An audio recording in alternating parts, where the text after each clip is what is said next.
Maths channel 5th Maths term 2ல recallல நம்ம point line segment என்றெல்லாம் பார்த்தோம். இப்போ நம்ம types of angles பார்க்க போறோம். So types of angles-னா நமக்கு 0 degree அப்படினா இப்போ நமக்கு angle-னா இந்த மாதிரி இருக்கும். ஓகேவா?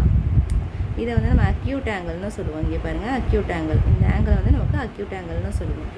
So இப்போ இந்த இடத்துல angle இல்லாம இந்த இடத்துல இந்த லைன் இருக்குல அந்த லைனே இல்லாம இதே லைன்லயே அப்படியே இருக்கு அப்படினா இந்த இடத்துல ஆங்கிளே ஃபார்ம் ஆகல மூவே ஆகல அப்படினா இது வந்து 0 டிகிரின்னு சொல்லுவோம். இதுதான் நம்ம 0 ஆங்கிள்னு சொல்றோம்.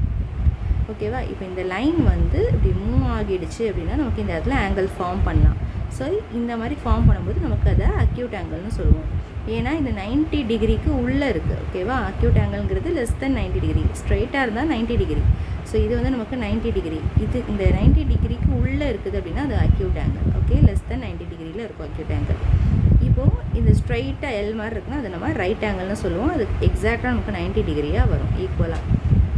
இப்போ இந்த 90 டிகிரிக்கு வெளியில வருதுல சோ 90 டிகிரிக்கு வெளியில வந்துச்சுனா அத நம்ம அப்டியூஸ் ஆங்கிள்னு சொல்லுவோம்.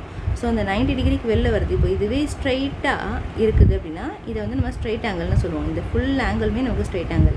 பிகாஸ் இங்கிட்ட ஒரு 90 டிகிரி இருக்கு. இந்த பக்கம் ஒரு 90 டிகிரி இருக்கு. சோ ரெண்டையும் ஆட் பண்ணா நமக்கு 180 டிகிரி. ஓகேவா? சோ இப்போ நமக்கு அப்டியூஸ் ஆங்கிள் அப்படிங்கிறது வந்து நமக்கு இதுதான் 90 டிகிரி. ஓகேவா? சோ இதுதான் 90 டிகிரி. இது வந்து நமக்கு 180 டிகிரி. ஓகே? இந்த ஃபுல் ஆங்கிள் வந்து நமக்கு 180 டிகிரி. சோ இந்த 90 டிகிரிக்கும் 180 டிகிரிக்கும் நடுவுல இருக்குல சோ இந்த ஆங்கிள் தான் நமக்கு என்னது அப்டியூஸ் ஆங்கிள். சோ அதான் இங்க எழுதி இருக்காங்க between 90 டிகிரி and 180 டிகிரிக்கு நடுவுல இருக்கும். அதுதான் அப்டியூஸ் ஆங்கிள். ஓகே? சோ 90 டிகிரியை விட அதிகமா இருக்கும் 180 டிகிரியை விட கம்மியா இருக்கும். சோ ரெண்டுத்துக்கும் நடுவுல இருக்கும். ஸ்ட்ரைட் ஆங்கிள்னா ஒரு லைனை நீங்க ஆங்கிள் எடுத்து பாத்தீங்கன்னா ஓகேவா?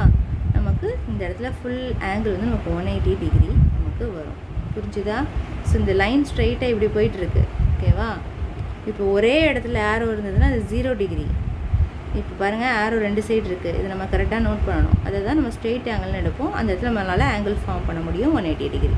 சோ இதுதான் டைப்ஸ் ஆஃப் ஆங்கிள்ஸ். இதுல ஏதாவது டவுட் இருந்ததுன்னா கண்டிப்பா கமெண்ட் செக்ஷன்ல கமெண்ட் பண்ணுங்க. வீடியோ பிடிச்சிருந்தா லைக் பண்ணிட்டு ஃப்ரெண்ட்ஸ் கூட ஷேர் பண்ணிக்கோங்க. Thanks for watching.